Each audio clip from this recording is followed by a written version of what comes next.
सोचें, तकब्बुर इंसान को कहां से कहां पहुंचा देता है और असल ताकत किस चीज में है। कुरान की 38वीं सूरत सूरह साद हमें इन्हीं सवालात के मरकज में ले जाती है और सब्र और मकसद के बारे में बड़े गहरे सबक सिखाती है। तो आइए देखते हैं कि इस सफ़र में हम क्या क्या जानेंगे। हम कुरान की एक ख़ास किस्म से शुरू करेंगे, फिर अंबिया की आजमाइशों से सीखेंगे, कायनात की पहली नाफरमानी की कहानी को समझेंगे और देखेंगे कि ये सब आखिर में एक आलमगीर नसीहत पर कैसे ख़त्म होता है। सूरत की शुरुआत ही बड़ी ज़बरदस्त है। एक अकेला हर्फ और फिर एक गहरी कसम। ये कोई आम आगाज़ नहीं, बल्कि एक ऐसी बुनियाद है जो हमें इसके मरकज़ी पैगाम को समझने की दावत देती है। तो सूरत शुरू होती है एक पुरस्रार हर्फ सौद से। ये उन हरूफ में से एक है जिनका असल मतलब तो सिर्फ अल्लाह ही जानता है। और फिर कसम खाई जाती है खुद कुरान की, जिसे यहाँ एक ज़िक्र यानी एक ताकतवर याद दहानी करार दिया गया है।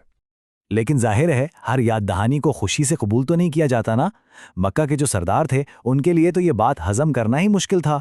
उनका तकब्बुर इस सच्चाई को कबूल करने की राह में दीवार बन गया, क्योंकि वो ये मानने को तैयार नहीं थे कि उन्हीं में से एक शख्स उन्हें खबरदार करने आ गया है। तो सवाल ये है कि इस तकब्बुर का इलाज क्या है? सूरत इसका जवाब देती है। पिछले अंबिया के किस्सों में ये कहानियां हमें बताती हैं कि असल बड़ाई गुरूर में नहीं, बल्कि अल्लाह के आगे झुक जाने में है। सबसे पहली मिसाल हमारे सामने आती है हज़रत दाऊद अलैहिस्सलाम की, एक बहुत ही ताकतवर बादशाह जिनकी सल्तनत बहुत मजबूत थी। लेकिन उनकी असल ताकत क्या थी? उनका बार बार अल्लाह की तरफ पलटना और तौबा करना। जरा सोचें, एक बादशाह और उसके फैसले पर सवाल उठा दिया गया, लेकिन उनका रद्द-ए-अमल क्या था? गुस्सा? नहीं। जैसा कि ये आयत बता रही है, उन्होंने फौरन महसूस किया कि ये एक आजमाइश है। वो सजदे में गिरे और माफी मांग ली। यही तो है असल ताकत। हजरत दाऊद अलैहिस्सलाम के बाद किस्सा आता है उनके बेटे हजरत सुलेमान अलैहिस्सलाम का, जिन्हें अल्लाह ने ऐसी बादशाही और ऐसी ताकतें दी थीं जो किसी और के हिस्से में नहीं आईं।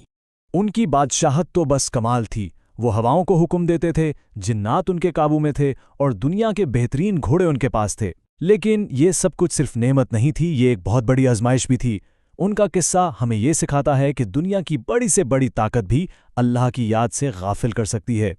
फिर सूरत हमें हज़रत अय्यूब अलैहिस्सलाम की तरफ ले जाती है, जिनकी कहानी शदीद तरीन मुसीबत में सब्र की सबसे बड़ी मिसाल है। इतनी शदीद तकलीफ में होने के बावजूद उनके मुंह से कोई शिकवा नहीं निकला, बल्कि उन्होंने सीधा अपने रब को पुकारा। उनकी ये दुआ उनके पुख्ता ईमान का सबूत है कि मुश्किल चाहे कितनी भी बड़ी क्यों ना हो, मदद के लिए पुकारना सिर्फ अल्लाह को ही है। अच्छा, अंबिया की आजिज़ी की ये मिसालें देखने के बाद अब सूरत हमें उस गुनाह की जड़ तक ले जाती है जो इन सब के बिल्कुल उलट है, यानी तकब्बुर। और ये कहानी है कायनात के बिल्कुल शुरू में होने वाली पहली नाफरमानी की।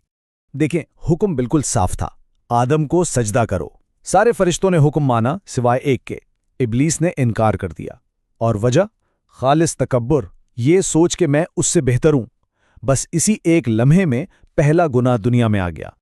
इब्लीस का मसला इल्म की कमी नहीं थी, मसला था तकब्बुर का। उसने सिर्फ ज़ाहिर को देखा कि वो आग से बना है और आदम मिट्टी से, और वो इस इज्जत को देख ही नहीं पाया जो अल्लाह ने आदम अलैहिस्सलाम को दी थी। और फिर सूरत हमें ये भी दिखाती है कि ये दो रास्ते, एक आजिज़ी का और दूसरा तकब्बुर का, सिर्फ कहानियां नहीं हैं, उनके हकीकी दायमी नताइज हैं, और वो एक दूसरे से बिल्कुल मुख्तलिफ हैं। यहाँ ये फ़र्क बिल्कुल साफ नज़र आता है। एक तरफ अल्लाह से डरने वालों के लिए हमेशा रहने वाले बागात हैं, जिनके दरवाजे खुले हैं, जहां वो आराम से बैठे होंगे और उन्हें हर नेमत मिलेगी। और दूसरी तरफ हद से गुजरने वालों के लिए है जहन्नम, जो क्या ही बुरा ठिकाना है, जहां खौलता हुआ पानी और बदबूदार मशरूबात हैं। तो ये कोई इत्तेफाक नहीं है।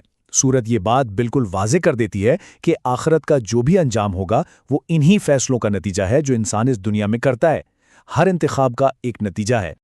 तो इन तमाम कहानियों और वार्निंग्स का असल मकसद क्या है? सूरत का इख्तिताम एक ऐसे पैगाम पर होता है जो इन सारी बातों को एक साथ जोड़ देता है।